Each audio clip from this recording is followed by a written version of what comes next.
গ্রাম বাংলার হারিয়ে যাওয়া ঐতিহ্য বা সৌন্দর্য এখনও দেখা মেলে গ্রাম বাংলার সাপ্তাহিক হাটগুলোতে।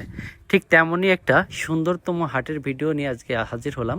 এটা হচ্ছে নড়াইল জেলার নড়াইল সদরের হুগলাডাঙ্গা যে বাজারে সাপ্তাহিক হাট হয় সেই হাটের ভিডিও। এখানে সপ্তাহে 2 দিন হাট হয়, শুক্রবার এবং বুধবার। হাটের দিন হলে এখানে দেখা যায় এখানে গৃহস্থদের সযত্নে তৈরি করা বিভিন্ন ধরনের শাকসবজি কেউ মাথায় করে, কেউ আবার ভ্যানে করে, কেউ আবার হেঁটে হেঁটে নিয়ে আসতেছে বাজারে বা এই হাটের দিন হলে হাটে বিক্রি করার জন্য। এখানে যে শাকসবজিগুলো দেখতে পাবেন সবগুলাই টাটকা, যে কারণে এগুলোর চাহিদা অনেক বেশি থাকে।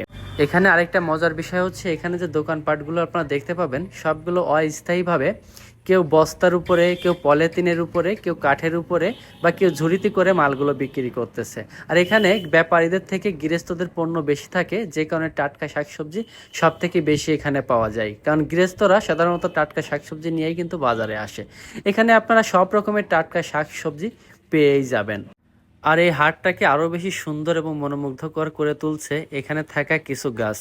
এই যে গাছগুলো দেখতেছেন, এই গাছের নিচেই মূলত এই সাপ্তাহিক হাটটা হয়ে থাকে, যে কারণে এই হাটটাকে আরো বেশি সুন্দর লাগে।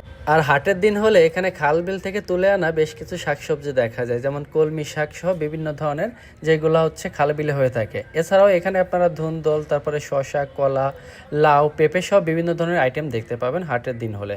আর মশলা জাতীয় দ্রব্য, তেল, লবণ, চিনি, গরম মশলা, হলুদ, জিরা, শুকনা ঝাল সহ বিভিন্ন ধরনের এখানে কিন্তু মশলা জাতীয় দ্রব্য হাটের দিন হলে খুব সহজে আপনারা পেয়ে যাবেন। মশলা জাতীয় দ্রব্যের পাশাপাশি টাটকা এখানে খালবিল থেকে ধরে আনা মাছও দেখতে পাবেন, বিভিন্ন প্রকারের মাছ যেগুলো লাফালাফি করতেছে একেবারে টাটকা। ঠিক আছে, কারণ হাটের দিন হলে সাধারণত সব থেকে বেশি এ ধরনের মাছ এখানে আপনারা দেখতে পাবেন। এছাড়াও এখানে সকালবেলা ছোটো একটা বাজারের মতো হয়, সেখানেও কিন্তু আপনারা টাটকা দেশি খালবিল থেকে ধরে আনা মাছ সকালবেলা পেয়ে যাবেন। হাটের দিন হলে একটু বেশি পাওয়া যায়, আর এমনি সময় সাধারণত পাওয়া যায় থাকে আর কি। আর এখানে আপনারা মাছ ধরার জন্য যে জাল পাওয়া যায়, সেই জালগুলো কিন্তু হাটের দিন এখানে পাবেন। বিশেষ করে এখন জালের চাহিদাটা অনেক বেশি। আর হাটের দিন হলে এখানে মুখরোচক কিছু খাবার আপনারা খুব সহজেই পাবেন, যেমন রয়েছে চানাচুর, গজা, ভুট ভাজা, নিমকি, ছোলা, সিঙ্গারা, পেঁয়াজি সব বেশ কিছু আইটেম, যেগুলো সাধারণত প্রতিটা হাটেই পাওয়া যায়। হাটের একটা ঐতিহ্য বলা যেতে পারে এই খাবারগুলা, কারণ এগুলো ছাড়া হাট জমেই না কেমন জানি, সেরকম একটা বিষয়। তো এগুলো কিন্তু এই হাট থেকে মিস যায়নি। হাটে আসলে আপনার এই ধরনের খাবারও পেয়ে যাবেন। এরপর আমরা একটু ফলের দিকে গেলাম। ফলের দিকে যাওয়ার পর আমরা দেখতে পেলাম বিভিন্ন ধরনের ফল, যেমন আম রয়েছে, আনারস রয়েছে, তারপরে এখানে রয়েছে হচ্ছে পেয়ারা রয়েছে, কমলা লেবু রয়েছে, পরে ড্রাগন রয়েছে। আর হাটের দিন হলে এখানে আখের রসও পাওয়া যায়। এছাড়াও আপনারা এখান থেকে আখ কিনেও খেতে পারবেন। হাটের দিন হলে এখানে আখ পাওয়া যায়, বেশ বড় বড় সাইজের আখ।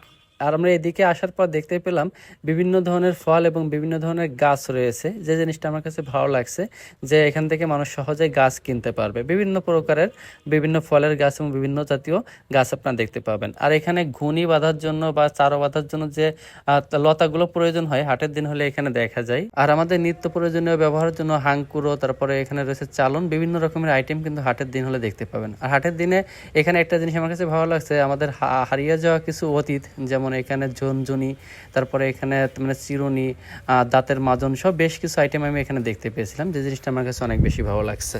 ভিউয়ার্স, আজকে আপনারা যে ভিডিওটা দেখলেন, এই ভিডিওটা করতে সব থেকে বেশি আমাকে সহযোগিতা করছে রিয়াদ আহমেদ। ইনিও মূলত আমার মতো একজন কন্টেন্ট ক্রিয়েটার, নড়াইলের বিভিন্ন জায়গা নিয়ে ভিডিও করে থাকে এবং আমার মতো ব্লগ ভিডিও করে থাকে। আমি এই যে তার পেজটা এখন মেনশন দিয়ে দিলাম, বা আপনার স্ক্রিনে যে পেজটা দেখতেছেন এটা রিয়াদ আহমেদ ভাইয়ের পেজ। আপনারা পেজটাকে ফলো করবেন এবং এনাকে ভালোবাসা দিবেন।